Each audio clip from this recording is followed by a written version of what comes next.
The sort of documents that you might come across in a county record office to research the history of a school will depend very much on what sort of school it is or was. Most schools will not trace their history beyond 200 years, which reflects the length of time that state education has generally been around. But schools are part of the heart of a community, and they're also a good place to start because whether we had a good or a bad experience of school, most of us will have been to one. Primary or lower schools are likely to have more records at the County Record Office than secondary schools. Over their 200-year period, these schools may have changed premises, grown, diminished, and they will certainly have changed name. This reflects the social history that goes alongside them, government legislation that changes who went to school when and for how long, local circumstances such as 2- or 3-tier systems of education, and the growth or diminishing of a community that results in a higher demand for school provision and need for school places, or a lower demand and for school closures.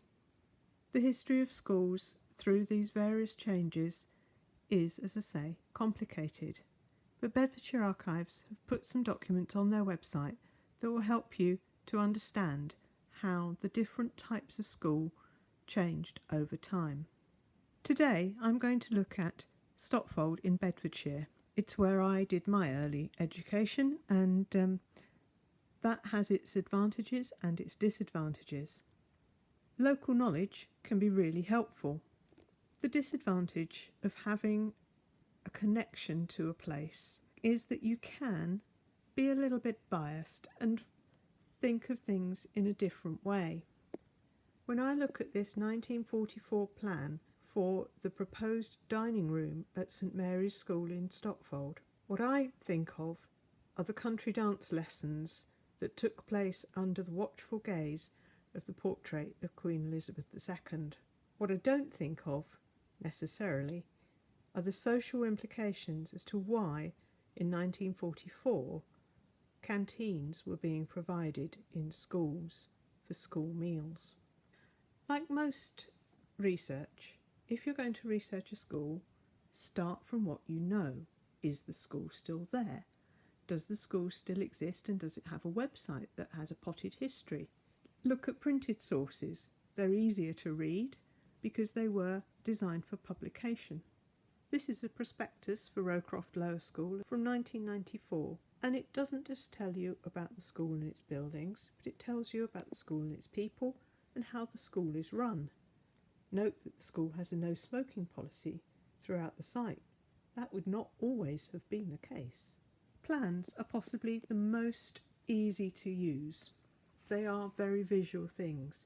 Here is a particularly beautiful one.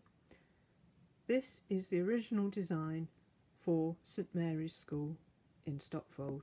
Plans can be found in a number of different collections. We've already looked at the 1944 design for the dining room of this school, and that design is in the collection of Bedfordshire County Council, who ran the school as local education authority at the time.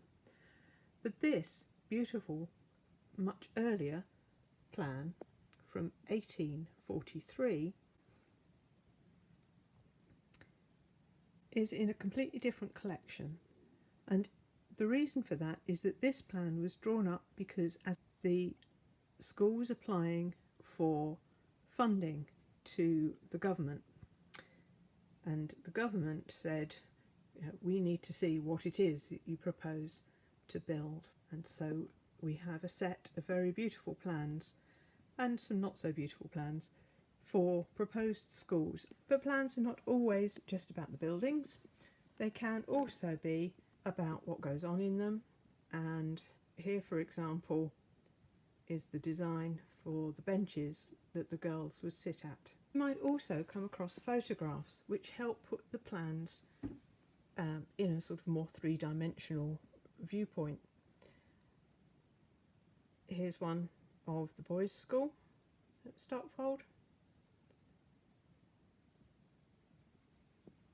and we have one of the girls and infants at the girls' school down the road. Visual things are, as I say, much easier to sort of start with, but then you can move on to all sorts of other documents. The boys' school was first founded in 1808, and it was founded as a charity school under the endowment of a gentleman called Henricus Octavius Roe, who was the son of the vicar of Stotfold.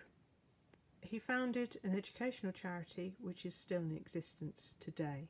The deeds help us to understand how he endowed the school so that it had the funding to run, how he purchased the land and conveyed the land to the trust. But also we have the articles, rules and orders for the regulation of the school that tell us who was eligible to attend. Poor boys between the age of 7 and 14 belonging to the parish of Stotfold who were able to read and whose parents, if living, were members of the Church of England. The girls' school was founded as a national school. It also received money from the Roe charity, but it was also a subscription school. And here we have some documents, again from the parish collection for Stotfold, so the Church of England collection for Stotfold, for the building of that school. Minute books reflect the nature of the management that has to go on in order to make a school work. Not all minute books are as beautifully indexed as those of the Stotfold School Board, but the index can really help make minutes usable. Note, for example, how often at the top of the entries for W, warning to parents is indexed, whereas the rest of it is mostly about looking after the school buildings, whitewashing the school, window blinds being asked for, the windows being out of order. Minutes can also be quite interesting, but you sometimes have to read between the lines. Here is a minute book for the voluntary controlled school. That's what the national school became in 1903. What I like on this one is the way that this particular entry says, the remuneration of the caretaker and the probable requirements of the school for expenses to the end of March 1904 were expansively considered. I don't know about you, but I think that's an indication that the minute taker was a bit fed up with the whole length of the discussion. Accounts can also help, although again they look rather dull to start with. Note here the entries for erection of buildings. If you didn't know already that the buildings had been extended or built at a particular time, this sort of entry in the accounts will give you a clue.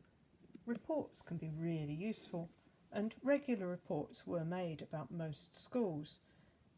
Under the 1902 Education Act, school board schools transferred to the local education authority, and in Bedfordshire that was Bedfordshire County Council. And for each of those schools, the County Council required a report that is a snapshot of what the school was like at a particular time. But for daily life, the school logbook is what most people will think of. School logbooks were required to be kept from the 1860s through to the 1990s, but they vary, and because they name individuals who may still be alive, there may be restrictions on access to them. A lot of the time they'll be talking about the teachers, not about the pupils, and it will vary as to what is recorded in them. This one, for example, starts in 1916. It's for the boys' school in Stotfold again.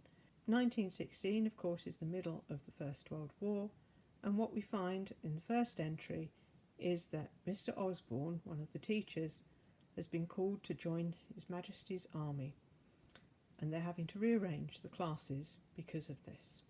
You might also find school photographs, but remember, those too are subject to data protection, and they're also subject to copyright. A lot of the class photographs we have really only are of anonymous children, but Rowcroft has done a particularly good job at giving us a selection that actually name the children in the photographs. One thing that you generally will not find are pupil records. Pupil records only need to be kept until a child has reached the age of 25, and then they can be destroyed. So it's very rare for them to come to the County Record Office. When they do come to the County Record Office, they are again, of course, subject to data protection legislation. I'd like to end on this particular entry from the attendance officer for Stotfold in 1892. This book is quite useful because, like a logbook, it also gives you indications of social conditions, illness, and other reasons for people not attending school. Here the attendance officer says, "I find on visiting last week absentee boys that their absence has been owing to illness through the present damp weather. If in the coming months the damp weather keeps you indoors, perhaps you can use your time usefully in researching the history of a local school. It's a very good place to start if you're interested in local history."